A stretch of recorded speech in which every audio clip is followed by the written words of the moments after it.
गुरुसत्ताय नमः। गायत्री महाविज्ञान प्रथम भाग।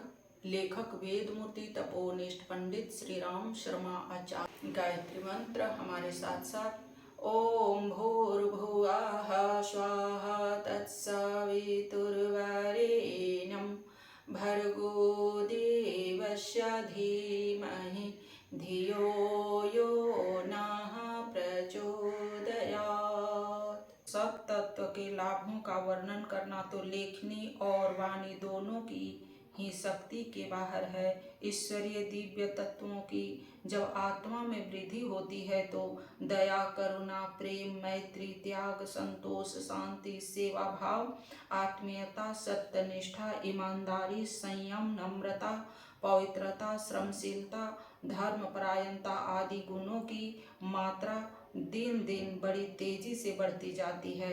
फलस्वरूप संसार में उसके लिए प्रशंसा, कृतज्ञता, प्रत्युपकार, श्रद्धा, सहायता, सम्मान के भाव बढ़ते हैं और उसे प्रत्युपकार से संतुष्ट करते रहते हैं।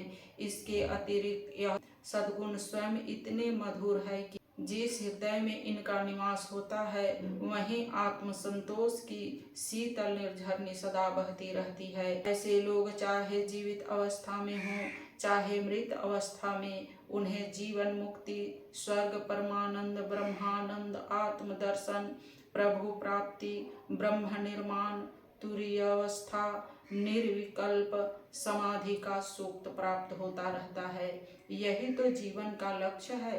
इसे पाकर आत्मा परितृप्त के आनंद सागर में निमग्न हो जाती है। आत्मिक, मानसिक और सांसारिक तीनों प्रकार के सुख साधन आद्य शक्ति गायत्री की सत रज तममयी धाराओं तक पहुँचने वाला साधक सुगमता पूर्वक प्राप्त कर सकता है। सरस्वती, लक्ष्मी और काली की सिद्धियां पृथक पृथक की जाती है। पाश्चात्य देशों में भौतिक विज्ञानी क्लीन तत्व की काली शक्ति का अन्वेषण, आराधना करने में निमग्न है। बुद्धिवादी, धर्म प्रचारक, सुधारवादी, गांधीवादी, समाजसेवी, व्यापारी, श्रमिक, उद्योगी, समाजवादी, कम्युनिस्ट यह श्रीम शक्ति की सुव्यवस्था में, लक्ष्मी के आयोजन में लगे हुए हैं। योगी, ब्रह्मवेता, अध्यात्मवादी, तत्वदर्शी, भक्त, दार्शनिक, परमार्थी व्यक्ति ह्रीम तत्व की सरस्वती की आराधना कर रहे हैं। यह तीनों ही वर्ग गायत्री की आद्य शक्ति के एक एक चरण के उपासक हैं। गायत्री को त्रिपदी कहा है। उसके 3 चरण हैं। यह त्रिवेणी उपरोक्त तीनों ही प्रयोजनों को पूरा करने वाली है। माता बालक के सभी काम करती है। आवश्यकता अनुसार वह उसके लिए मेहतर का, रसोइये का, कहार का, दाई का, घोड़े का, दाता का, दर्जी का, धोबी का, चौकीदार का काम बजा देती है। वैसे ही लोग आत्मशक्ति को आद्य शक्ति के साथ जोड़ने की विद्या को जानते हैं। वे अपने को सुसंतति सिद्ध करते हैं। वे गायत्री रूपी सर्वशक्तिमयी माता से यथेष्ट लाभ प्राप्त कर लेते हैं। संसार में दुखों के 3 कारण हैं। पहला अज्ञान, दूसरा अशक्ति, तीसरा अभाव। इन 3 दुखों को गायत्री की सूक्ष्म प्रकृति की तीनों धाराओं के सदुपयोग से मिटाया जा सकता है। ह्रीम अज्ञान को, श्रीम अभाव को, क्लीम अशक्ति को दूर करती है। भारतीय सूक्ष्म विद्या विशेषज्ञों ने सूक्ष्म प्रकृति पर अधिकार करके अभीष्ट आनंद प्राप्त करने के जिस विज्ञान को आविष्कार किया था वह सभी दृष्टियों से असाधारण और महान है। उस आविष्कार का नाम है साधना। साधना से सिद्धि मिलती है। गायत्री साधना भी अनेक सिद्धियों की जननी है। गायत्री साधना से शक्ति कोशों का उद्भव पिछले पृष्ठों में लिखा जा चुका है कि गायत्री कोई देवी देवता, भूत पतिल आदि नहीं, वरन ब्रह्मा की स्फुरना से उत्पन्न हुई आद्य शक्ति है जो संसार के प्रत्येक पदार्थ का मूल कारण है और उसी के द्वारा जड़ चेतन सृष्टि के गति, शक्ति, प्रगति, प्रेम एवं परिणीत होती है।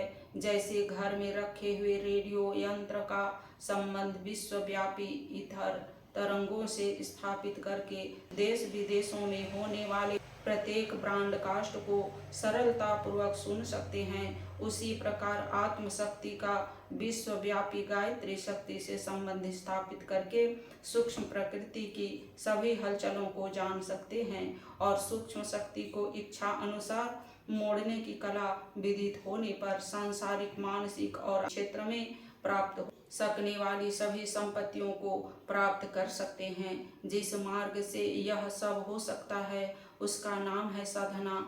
कई व्यक्ति सोचते हैं हमारा उद्देश्य ईश्वर प्राप्ति, आत्मदर्शन और जीवन मुक्ति है, हमें गायत्री के सूक्ष्म प्रकृति के चक्कर में पड़ने से क्या प्रयोजन है, हमें तो केवल ईश्वर आराधना करनी चाहिए। सोचने वालों को जानना चाहिए कि ब्रह्मा सर्वथा निर्विकार, निर्लेप, निरंजन, निराकार, गुणातीत है। वह न किसी से प्रेम करता है न द्वेष, वह केवल दृष्टा एवं कारण रूप है।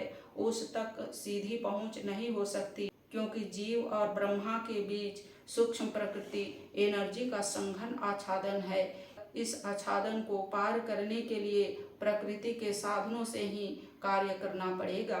मन, बुद्धि, चित्त, अहंकार, कल्पना, ध्यान, सूक्ष्म शरीर, षट चक्र, इष्ट देव की ध्यान प्रतिमा, भक्ति भावना, उपासना, व्रत, अनुष्ठान, साधना, यह सभी तो माया निर्मित ही है।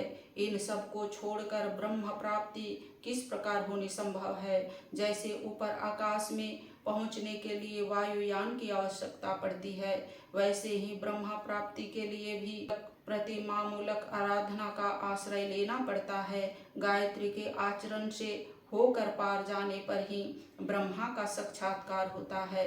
सच तो यह है कि साक्षात्कार का अनुभव गायत्री के गर्भ में ही होता है।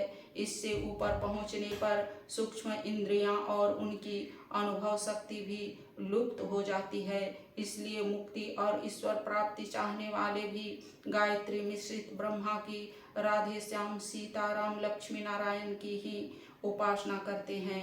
निर्विकार ब्रह्मा का सायुज्य तो तभी होगा जब ब्रह्मा बहुत से एक होने की इच्छा करेगा और सब आत्माओं को समेट कर अपने में धारण कर लेगा।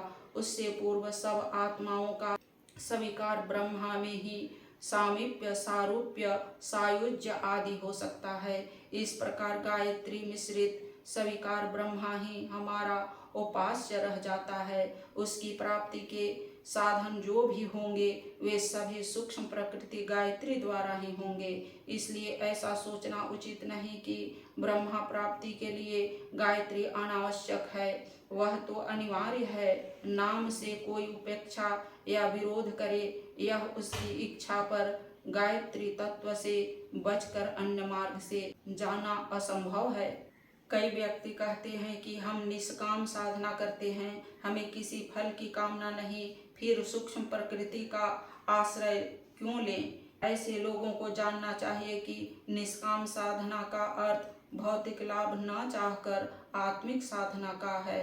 बिना परिणाम सोचे यदि चाहे तो किसी कार्य में प्रवृत्त हो ही नहीं सकती।